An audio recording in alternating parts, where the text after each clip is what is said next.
সত্য কথাগুলো বললে এজেন্সির লোকজন গালিগালাজ করে বা বিভিন্ন রকমের খারাপ কমেন্ট করে।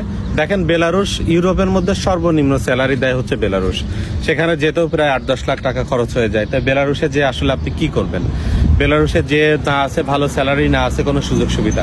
আবার বেলারুশে কিন্তু সবাই থাকার জন্য যায় না, ইউরোপের অন্যান্য দেশগুলোর মধ্যে যাওয়া মানে ঢোকার একটা রুট হিসেবে ব্যবহার করে। তা বর্তমান সময়ে কিন্তু সেই সুযোগও নেই।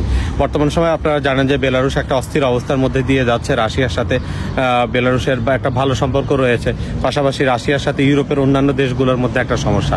তো সব মিলায় এটার একটা প্রভাব কিন্তু বেলারুশের উপরে রয়েছে। তো যারা 2025-এ দাঁড়িয়ে বেলারুশে যেতে চান, তারা আমি মনে করি যে আপাতত বেলারুশে না যাওয়াটা আপনার জন্য বেটার হবে। কারণ বেলারুশে না আছে কোনো ভালো স্যালারি, না আছে কোনো ভালো কাজের সুযোগ সুবিধা, আর বরং আপনি এতগুলো টাকা ইনভেস্ট করে এমন একটা দেশে যাবেন যে সেই দেশটা একটা অস্থির অবস্থার মধ্যে দিয়ে যাচ্ছে। তো সবাই সতর্ক থাকবেন।